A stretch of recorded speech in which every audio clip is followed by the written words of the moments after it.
presentation about the 2011 Super Outbreak of tornadoes. So just some fast facts, 343 tornadoes over 4 days, April 25th through 28th of 2011. They were ranging from EF0 all the way up to EF5, for them being EF5s, which is the biggest tornado you could have, and we're going to talk about what that means on the next slide. Some of them were more than a mile wide, so these are really big tornadoes, not small ones. Hit a large majority of the eastern United States. About 15 states total experienced tornadoes. Most geographically extensive tornado event to ever strike the United States in the entire history of the United States. Initial estimates said that about 340 people died. Couldn't find an exact number at the end. And 2,200 people in Alabama alone were injured. So this is the EF scale that we use to determine how severe a tornado is. As you can see, it goes from 0 to 5, light to incredible damage. So like I said before, 4 of those total tornadoes were in that EF5 category. So you're looking at 200 plus mile per hour winds with incredible damage. I mean, everything's going to be disappeared at that point. So this is an image of Tuscaloosa. Both Tuscaloosa and Birmingham were hit the absolute hardest. Tornadoes were over a mile wide, passed through residential areas, completely flattened them. They were completely unrecognizable.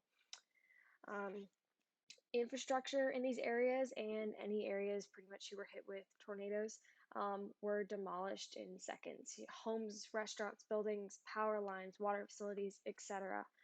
Were all just demolished, flattened. There was little to no positive impacts of these tornadoes. In Tuscaloosa alone, which is the image you're seeing here, debris cost approximately $100 million. So regionally and locally, there was lots of impacts, and you could even argue that there could be some global impacts. So locally, each area that was hit, they had to rebuild. Jobs were lost, the economy suffered.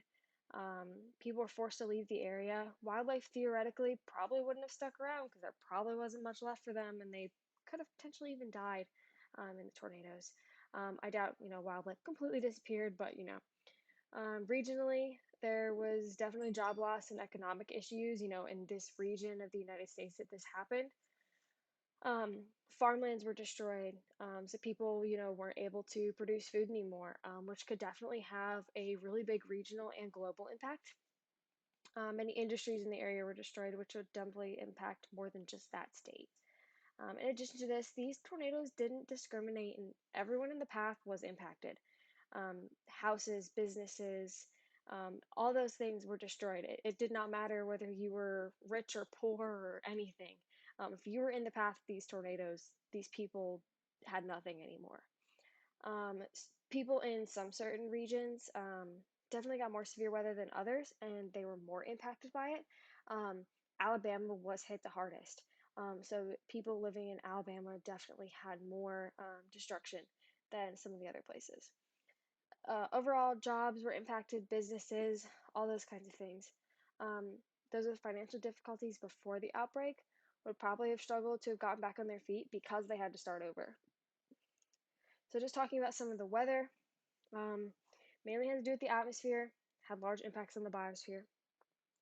So essentially, there was a jet stream in the western United States that started heading east toward the south central United States. More moist air ahead of the jet collided with cooler, drier air, which made the atmosphere volatile and unstable. In addition to that, I was reading that a cold front with low pressure collided with warm, moist air. Showers and thunderstorms started and then turned severe as the pressure and winds changed. And you can kind of see on the map on the left here, just a surface map of the United States on the 27th at approximately 4 a.m. Of how things looked in the atmosphere.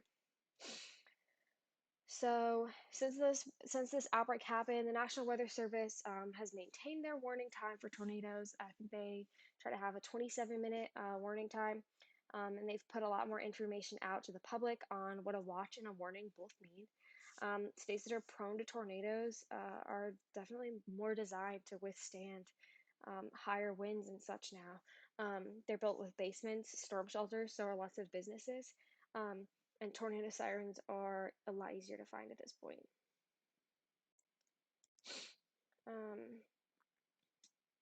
Mostly this outbreak was caused by atmospheric disturbances. It had large effects on the biosphere, and it is unknown if there was any significant differences like impacts to the hydrosphere.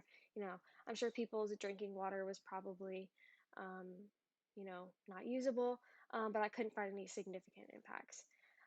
It was mainly centered around the atmosphere, so you could argue that the weather events that led up to the outbreak were a positive feedback loop. The weather patterns increased, changed, and created unstable conditions, which is key to a positive feedback loop. And here is all of my citations, or the websites that I found all of my information at.